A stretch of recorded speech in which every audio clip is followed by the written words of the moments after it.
Isi teks proklamasi versi asli tulisan tangan. Teks proklamasi tulisan tangan Soekarno kini disimpan di Arsip Nasional Indonesia atau ANRI. Adapun isi teks proklamasi kemerdekaan Indonesia asli tulisan tangan sebagai berikut. Proklamasi. Kami bangsa Indonesia dengan ini menjatakan kemerdekaan Indonesia. Hal 2 jang mengenai pemindahan kekuasaan dan lain-lain diselenggarakan dengan tijara saksama dan dalam tempo jang sesingkat-singkatnya. Jakarta, 17 Agustus 1945. Wakil-wakil bangsa Indonesia teks proklamasi kemerdekaan versi diketik sedikit berbeda dengan naskah tulisan tangan Soekarno. Perbedaan teks proklamasi tulisan tangan dan ketikan adalah kata hal di paragraf kedua diubah menjadi hal-hal. Kata tempo di paragraf kedua diubah menjadi tempo. Jakarta 17 Agustus 5 menjadi Jakarta hari 17 Boelan 8 Tahoen 5. Kalimat wakil-wakil bangsa Indonesia menjadi atas nama bangsa Indonesia. Berikut isi teks proklamasi kemerdekaan Indonesia versi tulisan diketik proklamasi. Kami bangsa Indonesia dengan ini menjatakan kemerdekaan Indonesia. Hal-hal jang mengenai pemindahan kekuasaan dan lain-lain diselenggarakan dengan tijara saksama dan dalam tempo jang sesingkat-singkatnya.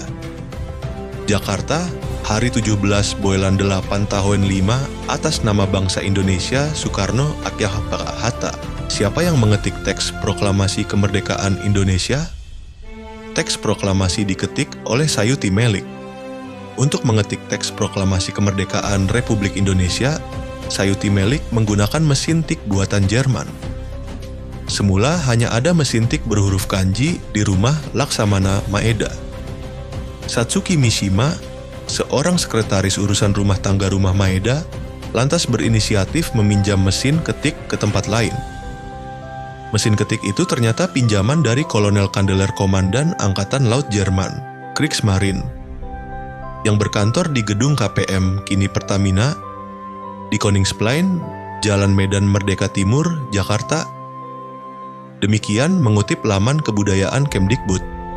Sayuti Melik tak hanya mengetik ulang teks proklamasi kemerdekaan asli tulisan tangan Soekarno, tapi juga melakukan sedikit perubahan pada teksnya sebagaimana dijelaskan di atas. Peran Sayuti Melik cukup krusial jelang proklamasi kemerdekaan Indonesia 17 Agustus 1945. Pada tahun 1945, Sayuti Melik tergabung dalam golongan muda yang menghendaki agar kemerdekaan Indonesia segera diproklamasikan tanpa menunggu Jepang menepati janjinya. Sehari sebelumnya, 16 Agustus 1945, Sayuti Melik dan para pemuda revolusioner lainnya menculik Soekarno dan Muhammad Hatta ke Rengas Dengklok di Karawang. Insiden yang dikenang sebagai peristiwa Rengas Dengklok itu terjadi karena golongan muda berusaha meyakinkan Soekarno-Hatta untuk secepatnya menyatakan kemerdekaan Indonesia. Pada akhirnya, Soekarno dan Hatta setuju sehingga malam harinya kembali ke Jakarta dan merumuskan naskah proklamasi di kediaman Laksamana Muda Maeda, seorang petinggi militer Angkatan Laut Jepang yang mendukung pejuang kemerdekaan Indonesia. Soekarno, Hatta, dan Achmad Soebarjo saling bertukar pandangan, berbalas ide, dan merangkai kata-kata yang tepat untuk mengisi teks proklamasi kemerdekaan Republik Indonesia. Di ruangan yang sama, Sayuti Melik diminta mengetik naskah hasil rumusan tersebut. Makna naskah teks proklamasi kemerdekaan RI 1. Makna kalimat pertama dalam teks proklamasi kemerdekaan RI. Makna kalimat pertama teks proklamasi, kami bangsa Indonesia dengan ini menjatakan kemerdekaan Indonesia, adalah bahwa bangsa Indonesia menyatakan kemerdekaannya.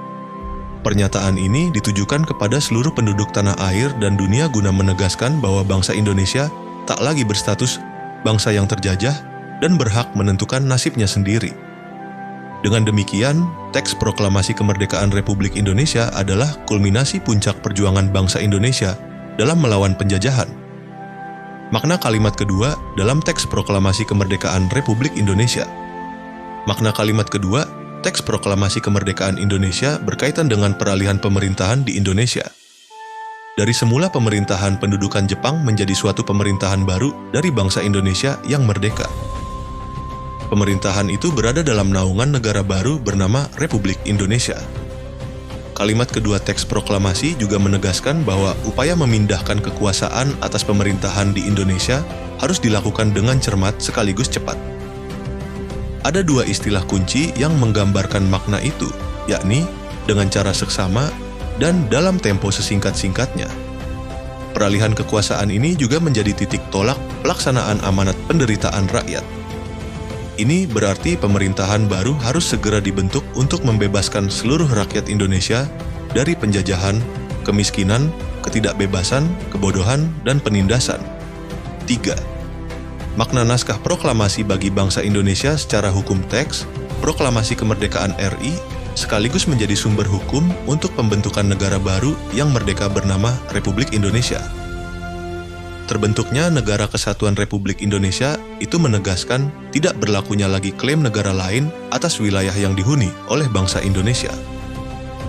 Teks proklamasi kemerdekaan Republik Indonesia juga menjadi dasar awal berlakunya hukum nasional Republik Indonesia dan akhir pemberlakuan hukum kolonial. Hukum kolonial yang diberlakukan oleh penjajah diganti dengan hukum nasional. Tokoh penting perumus naskah proklamasi. Tanggal 17 Agustus 1945 pukul 03. Waktu Indonesia Barat, naskah proklamasi mulai disusun dan selesai pada pukul 5 waktu Indonesia Barat. Naskah proklamasi dirumuskan oleh 3 tokoh penting, yaitu Soekarno, Muhammad Hatta, dan Ahmad Soebardjo. Paragraf pertama teks proklamasi diusulkan oleh Ahmad Soebardjo, sedangkan paragraf kedua merupakan usulan dari Muhammad Hatta. Setelah itu, naskah proklamasi ditulis tangan oleh Soekarno. Naskah tersebut ditulis di Rumah Laksamana Tadashi Maeda di Jalan Meiji Dori, yang sekarang dikenal dengan nama Jalan Imam Bonjol nomor 1, Jakarta Pusat. Selanjutnya, naskah dimintakan persetujuan kepada kurang lebih 40 orang dalam forum sidang. Setelah disetujui, naskah selanjutnya disalin dan diketik oleh Sayuti Melik. Sempat dibuang karena dianggap tidak diperlukan lagi, naskah tulisan tangan ini kemudian diambil dan disimpan oleh Burhanuddin Muhammadiyah sebagai dokumen pribadi. Hingga akhirnya pada 1995, Burhanuddin menyerahkan naskah tersebut kepada Presiden Soeharto. Pada tahun yang sama, naskah tersebut disimpan di Arsip Nasional Republik Indonesia.